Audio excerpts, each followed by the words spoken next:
රටපුරා ක්‍රියාත්මකයි.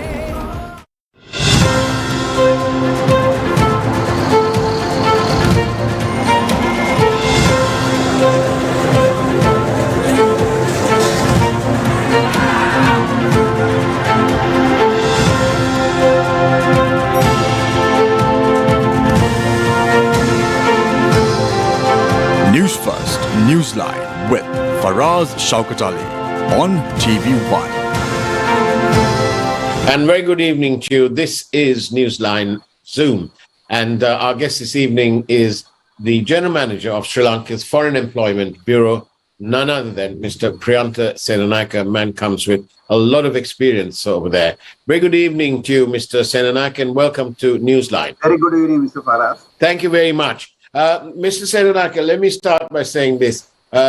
Sri Lanka's economy is going through several challenges, like many countries around the world, and foreign employment has become more important than ever before. In that context, Mr. Senanayake, tell me, how is the order book? Is there a lot of orders for Sri Lankan workers? Yeah, Mr. Faraz, if you, since you have mentioned the importance of foreign employment towards the Sri Lankan economy, in this crisis, especially we had some crisis situation, and also still we are suffering to some extent in the economic crisis. So in terms of foreign employment, as you know, that we not only bringing the foreign exchange to the country, even we address the issue of unemployment. For example, say if you look at the figures of last year, we could recruit more than 300,000 Sri Lankans for overseas employment.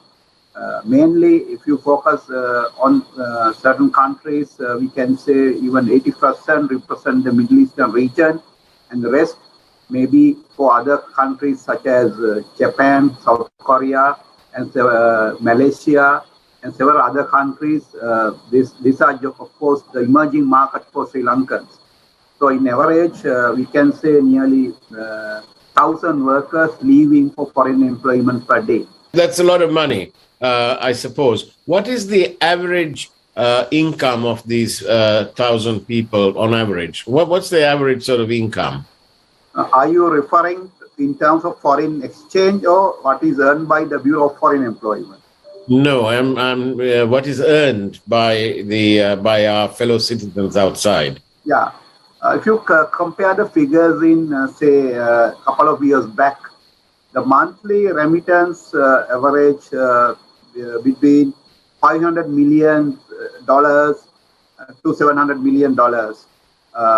Now, if you compare the figures of year 2021, it has drastically gone down to average of 200 million. Now we are catching up. If you look at the figures of May, we are at the stage of say nearly I think 500 million USD per month. Actually, it has come up to 465 million USD per month. That means we are catching up the figures now compared to the previous figures what we had. And also, if you compare with the annual remittances, it's about 7 billion USD, and it has drastically gone down during the COVID period. But if you compare the figures of last 5 months' time, I think we have reached the target about more than 2 billion USD. So I think we have very good future, and I think the market is open for not only Sri Lankan, even for other countries as well. I think the market conditions are favorable at the moment. So that's very good work, obviously, that the Bureau is doing in encouraging this. Tell me, Mr. Priyantha, what are the safety processes that you have when somebody, a prospective candidate, walks into a agency? We in the press, we hear many stories, or horror stories really, of people being cheated and so on. What's your advice to a prospective candidate? And I do know that this program will be closely followed on social media, especially by the youth in our country who are looking forward to going abroad. What kind of advice can you give somebody going into an agency? What are the basic steps they must take? Before coming to the advice in the Paras, I will just explain the main channels of foreign employment. We have two ways of recruiting Sri Lankan for foreign employment. One is, as you said, through the licensed foreign employment agencies. The other one is through the personal contact. Right. Irrespective of the channel of recruitment, there is a law as per the SLBFE Act. All Sri Lankans leaving for foreign employment should register with the Bureau of Foreign Employment. That is the country's law. When it comes to the recruitment through agencies, each recruitment agency is given a license by the SLBFE for a period of 1 year, and that is renewable. And the license is given after completing several formalities. Even the formality in the sense, even we are looking at the personal conduct of the license holder as well. So that is, the process is there, and also we have separate investigation division at the head office and also to the branches, and they do random visits to these agencies and make sure whether the operations are taken place in accordance with the guidelines given by the Bureau of Foreign Employment. When that comes to the recruitment, the job order, what is bought by the foreign employment agencies in Sri Lanka, there is a requirement of attestation. If there is a Sri Lankan embassy, Sri Lankan mission in the destination country, it's a must for them to get the authenticity. The job order has to be authenticated by the respective Sri Lankan mission. If there is no Sri Lankan mission overseas in the respective country, then they have to get the job order authenticated by the Ministry of Foreign Affairs of the respective country or the Chamber of Commerce. So we have that kind of validation of job orders, and also we have minimum requirements that should be complied by each foreign agency or the foreign employer in order to recruit a Sri Lankan. And also, when that comes to the recruitment stage, they have to again get the approval of the Bureau of Foreign Employment. For that purpose, in addition to the other documentation what is required by us, important document what should be submitted is the employment contract. The employment contract, when that comes to the especially the female domestic workers, even the employment contract should be authenticated by the respective Sri Lankan mission. So we have check and balances in order to verify the authenticity of the employment and also make sure whether the worker's right is observed or ensured by the employer and especially in the destination country. How do you? I had a question sent to me by one of our viewers sometime last week in the context of a potential interview like this, and that person was asking me how he can be safeguarded by the Foreign Employment Bureau, where they are asked to pay money up front, along with taking the passport. And then they have to wait for months and months, and there's no progress, only sort of continuous promises. What should the prospective candidate do when Agent X says, look, I've got a job, we've got a job order from whichever country, and it is for a driving position? Is there a way the prospective candidate can check that story is true?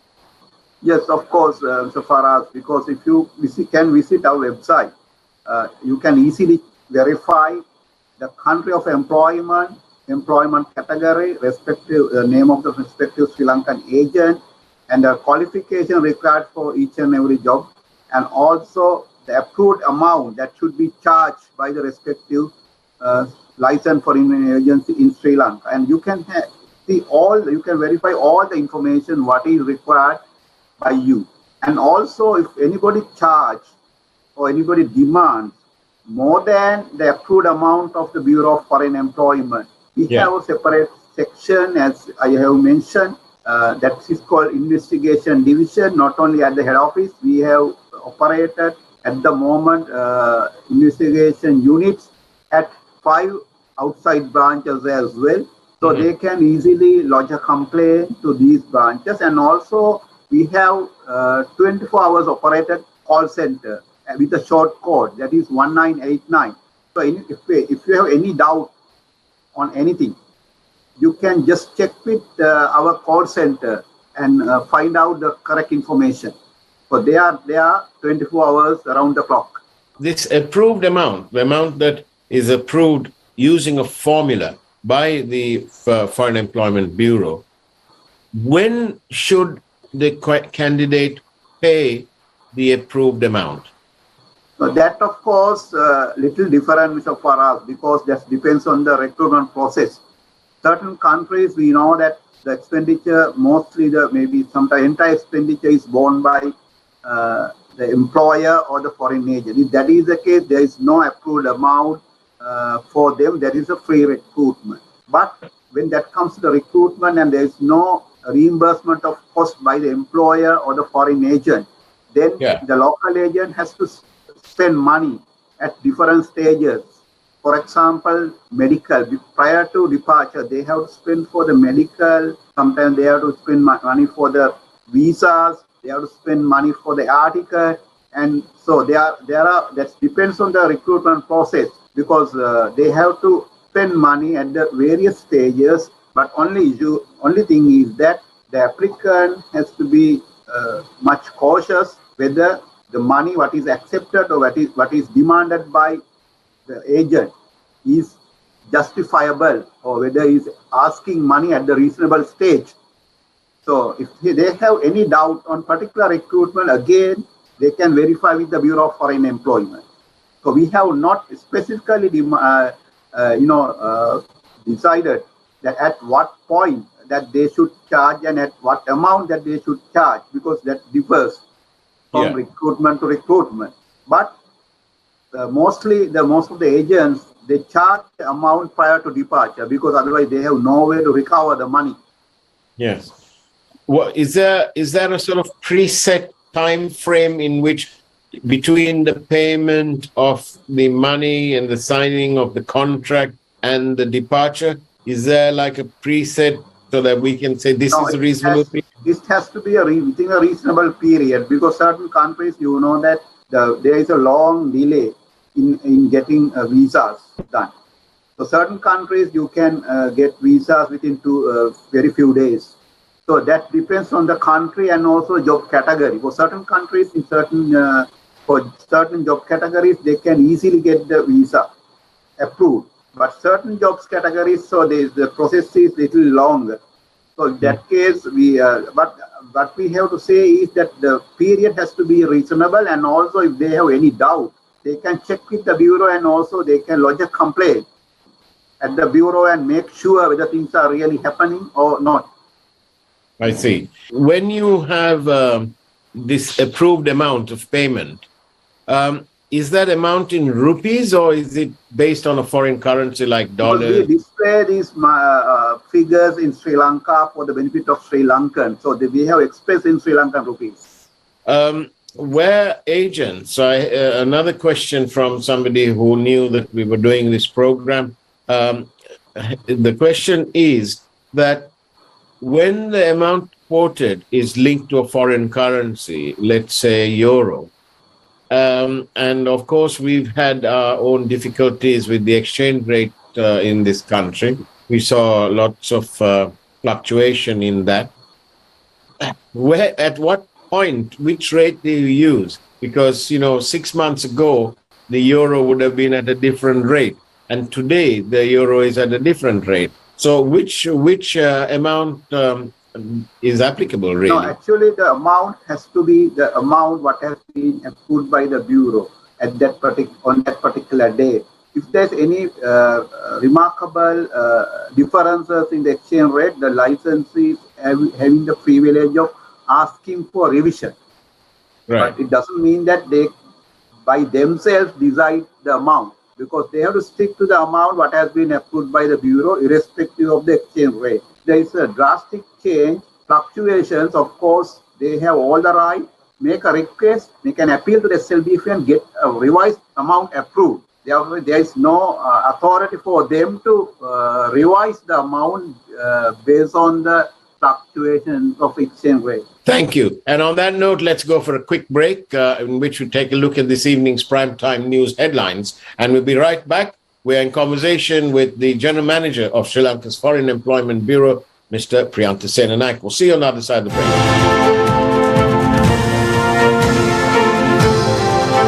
News First, Newsline with Faraz Shaukat Ali on TV1.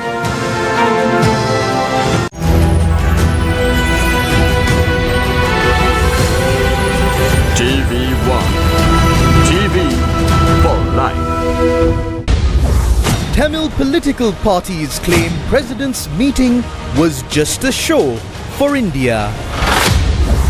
Sri Lanka Parliament passes anti-corruption bill with amendments. Opposition expresses concern on inquiry over unlawful deals. Andhra Kumara reveals wheat flour monopoly in Sri Lanka. Bandula says country suffered a loss of over 300 million rupees from thefts along the expressway. Airport workers protest. Free trade zone employees take to the streets.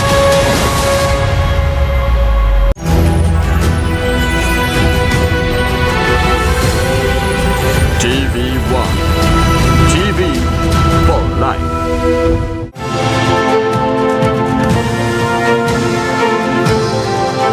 News First, Newsline with Faraz Shaukat Ali on TV1. And welcome back to Newsline Zoom. My guest this evening is Mr. Priyantha Senanayake, who is the General Manager of Sri Lanka's Foreign Employment Bureau.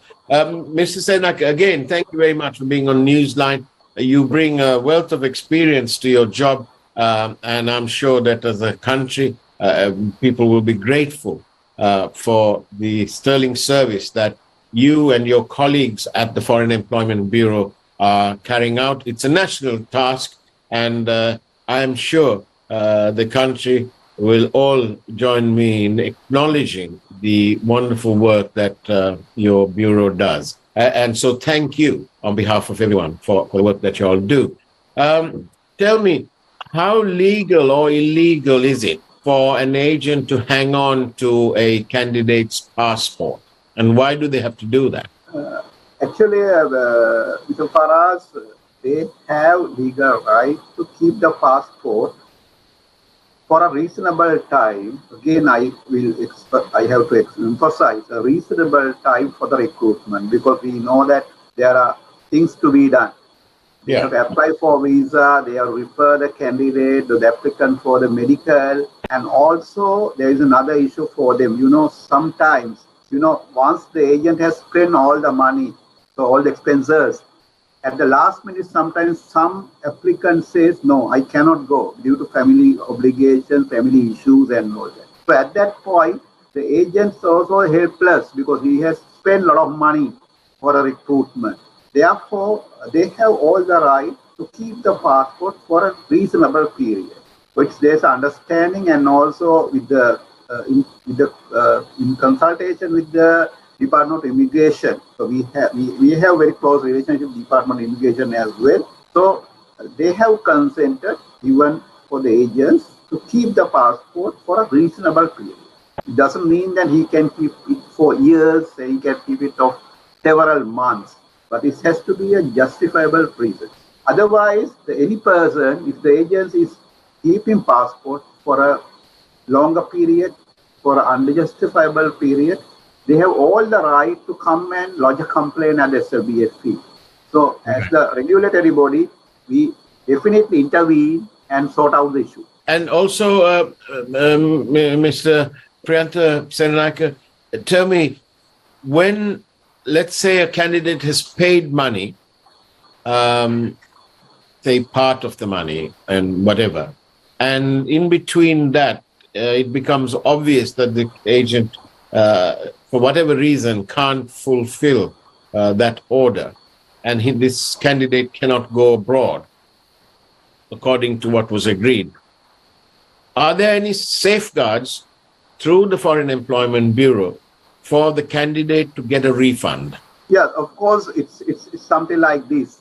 We look at whether the job order cannot be materialized due to the fact that it's the fault of the agency, or it's something beyond the control of the agency. For example, so certain countries, we know that for issuance of visa, they have very tight controls. Yeah. And in order to apply for visa, so the person has to spend money for the medical and various other requirements. So once the application is submitted for the visas, so sometimes the foreign embassy finds that there is a bad record in the police report of the particular applicant. So that is, in that case, sometimes they refuse to grant visas.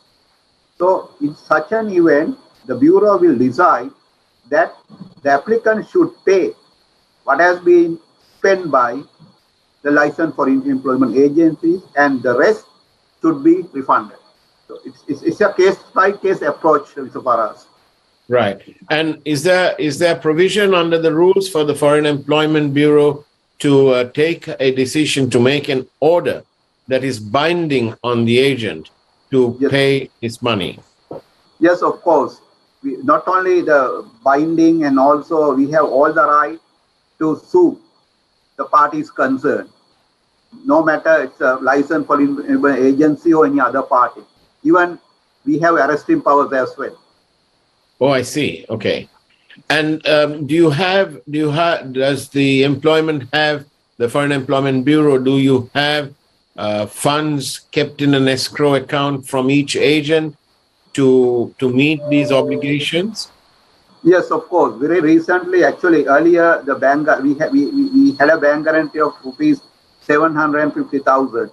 So we thought, our management thought that it's not enough, because the numbers are going every day, increasing numbers are going.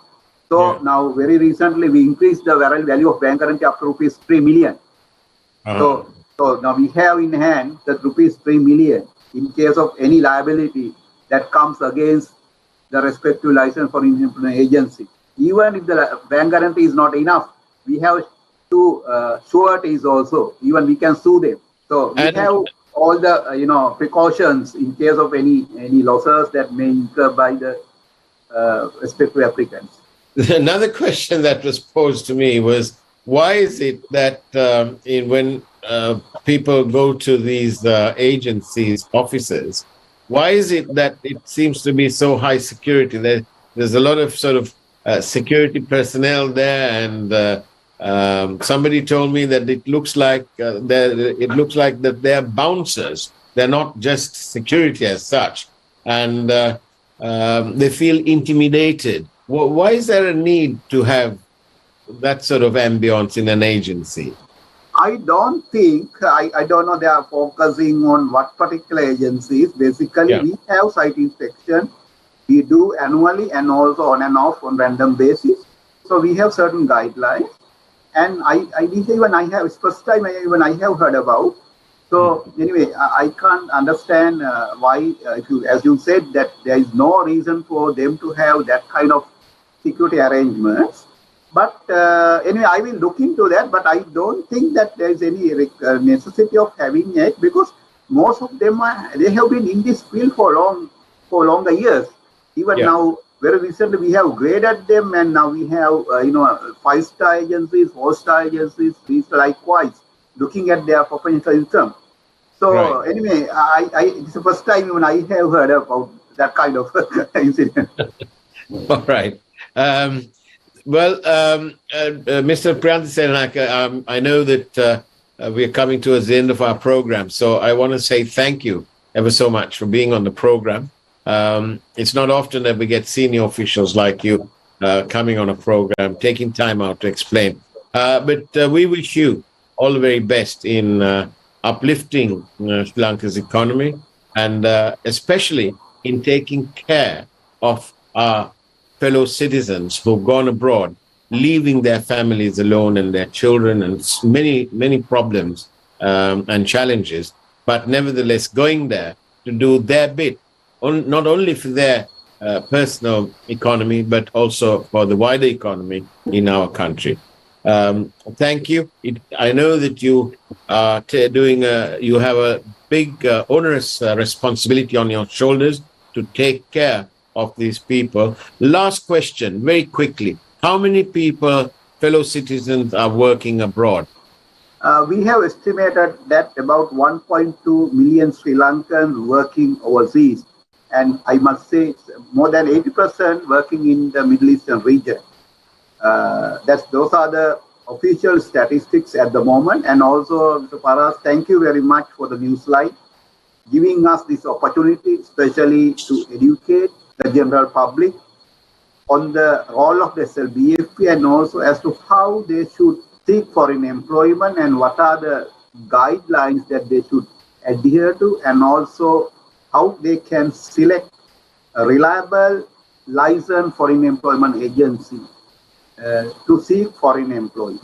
And also I must thank to you and also asking very constructive and valuable questions for the education of general public. Thank you very much. Thank you very much. And that's the way on Newsline. Coming up to 8 years of continuous broadcasting from the Capital Maharaja Media stables. Very proud to have been able to do that.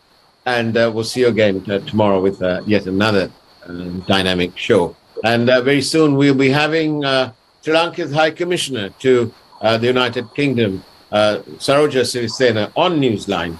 And that's something we like always, like all our programs, that's worth watching. Now time for the primetime news. Take care, have a great evening as much as you can. And as always, God bless you all.